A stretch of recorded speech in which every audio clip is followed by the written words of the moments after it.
Ladies and gents, welcome back. Justin Trudeau doing an about face, now saying that he will release money over the next 10 years to the provinces to fund the broken healthcare system that we have here in Canada. Now, this is returning money to the provinces, not the federal government doesn't have any money. This is from taxpayers' dollars, of course, but it may be attached to, you guessed it, a government digital ID at the federal level. Now, let's have a look here at what Justin Trudeau had to say about funding healthcare. We're announcing that the federal government will be providing $198 billion in additional federal health funding over the next decade. This includes planned increases to the Canada Health Transfer and new funding of $48 billion over the next 10 years. Obviously, this is a major federal investment in healthcare. But we all know that money alone is not the answer. Each province and territory is facing different challenges. That's why we're focused on negotiating 13 distinct bilateral agreements that will respond to various situations across the country. This will make sure that real improvements are made and accounted for, particularly in 4 priority areas: primary care, healthcare workers, mental health, and health information and data. Ooh, health information and data. I think that is a pretty key point, and one that a lot of Canadians are very concerned about. Now, the Saskatchewan Premier Moe says no to digital ID, and this is largely due to pressure from his own province. Saskatchewan Premier Scott Moe says he will not concede to any request by Prime Minister Justin Trudeau to have a digital ID be a condition of the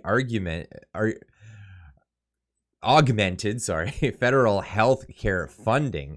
The announcement was made in a response letter from Moe to citizens who inquired with the office regarding his aspect of upcoming Canada Health Transfer negotiations in a meeting with Trudeau and other premiers on February 7th.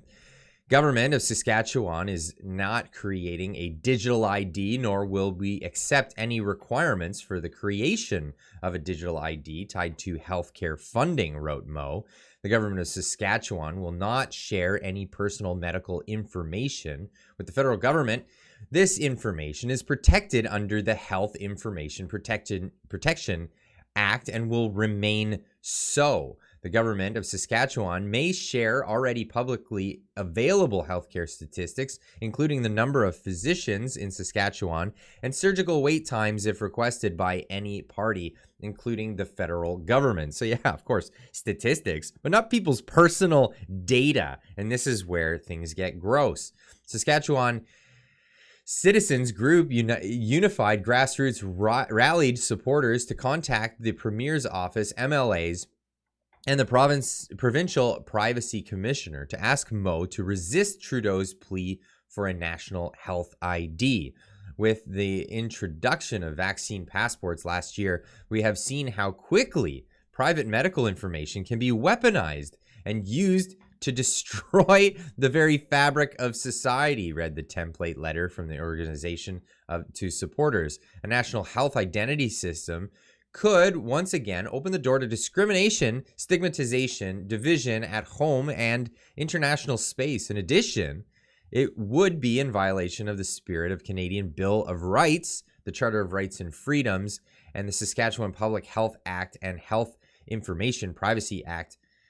United Grassroots President Nadine Ness was glad the Premier responded. And, well, what kind of discrimination have we seen in past times? Well, none other than Justin Trudeau to fill us in on what kind of discrimination exists. Then you know what?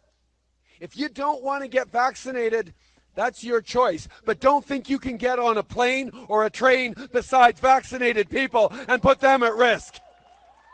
To kind of some cheers. Anyway, this was the vitriol that this man spewed out there to the Canadian citizens and drummed up fear and animosity between citizens. Turns out it wasn't so true. Yeah, it turns out that the it didn't stop the spread, and that was the whole point of all of it. Now, Pierre Poilievre giving his own response to Justin Trudeau's measures and meeting with, talking about just let's give out all kinds of money. We have the money to give away. It's incredible that Justin Trudeau has managed to double our national debt and add more debt than all previous federal prime ministers combined without improving health care. In fact, by all accounts, he's made it worse, and some even say our health care system is broken.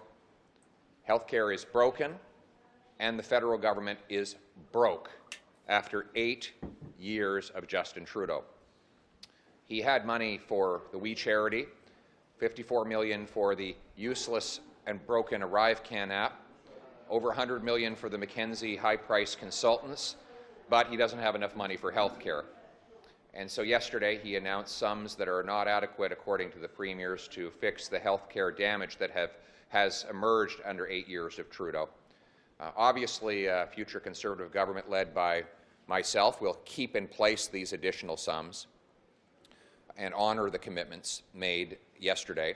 But we regret that the Prime Minister broke the federal bank and wasted so much money that he now cannot come to the table and help relieve the suffering in our emergency rooms and on our wait lines that have grown out of control under his 8 years as Prime Minister. A Conservative government will unleash the productive forces of our economy so there is more money available to support health care. We will cut the waste and mismanagement in the federal government, including the high-priced consultants, so that more of your tax dollar goes to the emergency room and to treating your family.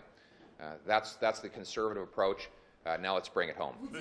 And that's, we're going to keep spending money and hoping that it's going to do a difference. But here we have Justin Trudeau back. This wasn't even that long ago. When was this? This was 2 years ago, talking about deficit spending and how it's not even going to be an issue. Regardless of what that figure is exactly, future governments are going to have to carry that debt. The servicing costs on that are going to be very high. Sorry? The servicing costs on the debt that you're going to have to carry, that you're adding to now, right? Interest rates are at historic lows, Glenn. Okay, but it's still a lot of money. No. It's still a lot of money. No. And you don't know where. Okay, but how are you going to pay for that? How are you going to pay for those costs in future years? Are you going to increase taxes, or are you going to cut programs? Okay. Well, we're not going to cut any programs. That's Justin Trudeau's answer to that. Well, we're just going to have more debt and we're going to have more taxes. That's essentially what's going to happen. Now, Premier Danielle Smith from Alberta, she made a statement after meeting with Justin Trudeau. And her concerns are largely to do with the energy sector and jobs and the government trying to push their way in and being hostile towards Alberta as a province. And these are some of her words. Now, let me be brutally honest. The Prime Minister has not yet shown himself to be a friend of Alberta. There are a litany of federal policies that he has imposed that have been exceptionally harmful to our economy and to our investment climate, and that have cost Albertans tens of thousands of jobs and tens of billions of investment and projects. But this issue is far bigger than me or this Prime Minister. I know that, and I hope that he knows that too. There are trillions of dollars in revenues, hundreds of billions of dollars in investment, and millions of jobs riding on Alberta and Ottawa working together instead of in conflict, and creating an attractive and certain investment climate that millions around the world want to invest in and move to. The Prime Minister is being criticized across the country and from within his own party as being unnecessarily divisive and unable to improve national unity or economic growth. Well, here's a golden opportunity. Come to the table and work collaboratively with Alberta on probably the most important economic issue facing this country in a generation. I'm opening the door, but I also have to be pretty clear. If the Prime Minister chooses to slam this door in our face and moves unilaterally forward with just transition or other impossible and arbitrary emissions targets or policies without Alberta's involvement and agreement, Alberta will be relentless in our opposition, and we will use every tool at our disposal to protect Albertans, their jobs, and their future. The ball is now in the Prime Minister's court, and I hope his response to my offer is the right one. And with that, I will now happily take your questions.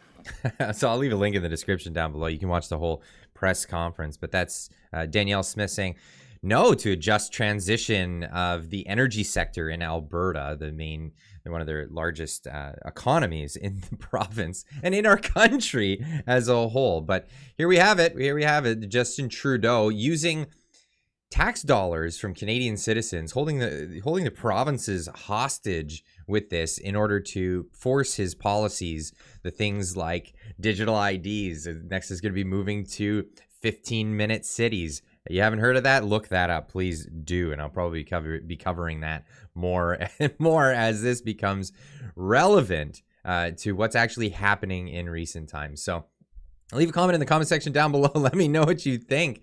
Are you gonna just sit down and take this? Or are you gonna write a letter to somebody and do like what's happening in Saskatchewan and get the premier to actually stand up for your rights in your province, wherever that may be? Let me know in the comment section down below, and we'll see you in the next one. Keep on trucking.